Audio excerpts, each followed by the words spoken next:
আমি প্রায় বলি যে কোরআনিক এই মেডিসিনগুলো আপনারা খাবেন, মাখবেন, এগুলো অনেক ভালো। চেহারা উজ্জ্বল থাকে, চুল সহজে সাদা হয় না। পবিত্র কালামুল্লাহ মাজিদে সব মিলে সূরা কয়টা বলেন তো? কয়টা? এর মধ্যে সবচেয়ে বড় সূরার নাম কি? কি নাম? বাকারা। এই সূরা বাকারার মধ্যে সবচেয়ে শ্রেষ্ঠ একটা আয়াত আছে, ওই আয়াতের নাম কি? আয়াতুল কুরসি।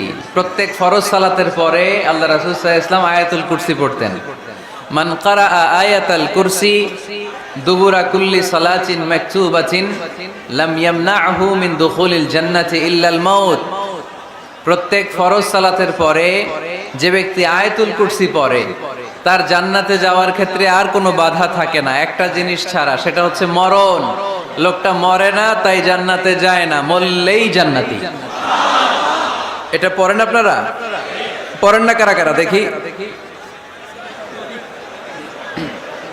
আপনারা পড়েন না, কাল থেকে পড়বেন ইনশাআল্লাহ। পড়েন। আমাদেরকে অনেক সময় জিন ভূত আসর করে না? আসর করে। কিশোরগঞ্জে বোধহয় জিন ভূত কম না?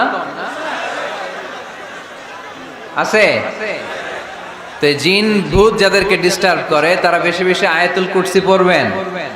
আল্লাহ রাসূল সাল্লাল্লাহু আলাইহি ওয়াসাল্লাম বলেছেন সূরাতুল ইখলাস, সূরাতুল ফালাক, সূরাতুন নাস, এই তিনটা পড়ে ফিস সাবাহি ওয়াল মাসা, সকাল সন্ধ্যা, ওয়া ইনদামা ইয়াযহাব ইলা ফিরাশি, আর যখন বিছানায় তিনি ঘুমাতে যেতেন এই তিন কুল পড়ে আল্লাহ রাসূল সাল্লাল্লাহু আলাইহি ওয়াসাল্লাম হাতে ফু দিতেন।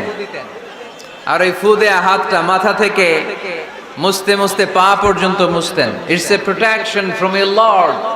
এটা আমাদের রবের পক্ষ থেকে একটা প্রোটেকশন। সুবহানাল্লাহ পড়েন। We should take this protection every day at morning and evening. শয়তানের ওয়াসওয়াসা থেকে, জিন ভূতের আসর থেকে বাঁচার জন্য এই প্রোটেকশন আমাদের নেওয়া দরকার। আমাদের আদরের কচিকাচা সোনামণিরা যারা আছে তাদেরকেও, বাচ্চাদেরকেও জিন ভূত ডিস্টার্ব করে কি করে না? করে। আমরা তাদেরকেও এগুলো শিখাইয়া দিব। এগুলোকে বলে আর রুকিয়া আল ইসলামিয়া, ইসলামী রুকিয়া। এই ঝাড়ফুঁক করা সুন্নাহ। আল্লাহ রাসূল সাল্লাল্লাহু আলাইহি ওয়াসাল্লাম নিজেও ঝাড়ফুঁক করতেন।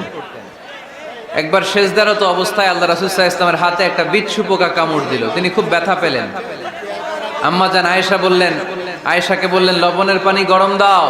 আল্লাহ রাসূল সাল্লাল্লাহু আলাইহি ওয়াসাল্লাম কোরআনের আয়াত পড়ে ফু দিলেন, লবণের পানি ঢালা শেষ, ফু দেওয়া শেষ, আঙ্গুলের ব্যথাও শেষ। তো এইভাবে নিমিষেই আমরা সুস্থ হয়ে যেতে পারি। কোরআনের দেয়া যত যত পদ্ধতি আল্লাহ তাআলা আমাদের জন্য প্রেসক্রাইব করেছেন, এটা আমাদের কল্যাণের জন্য দিয়েছেন। আমরা অনেকেই অসুস্থ থাকি, আপনারা মধু খেতে পারেন বেশি করে, মধু খেলে আপনি সুস্থ থাকবেন। কালিজিরা খেতে পারেন, কালিজিরা, হাব্বাতুস সাউদা শিফাউন মিন কুল্লি দা ইল্লা সাম, মৃত্যু ছাড়া সব রোগের ঔষধ। কালিজিরা পাওয়া যায় কিশোরগঞ্জে। কালিজিরারে কি বলেন আপনারা? মাশাআল্লাহ, কালোজিরা। আপনাদের ভাষা অনেক সুন্দর। কিশোরগঞ্জ, ময়মনসিংহ, আপনাদের ভাষা অনেক সুন্দর। তো এই কালোজিরা আপনারা খাবেন, মধুর সাথে মিক্স করে খাবেন। সুস্থ রাখবে কে? আমি প্রায় বলি যে কোরআনিক এই মেডিসিনগুলো আপনারা খাবেন, মাখবেন, এগুলো অনেক ভালো।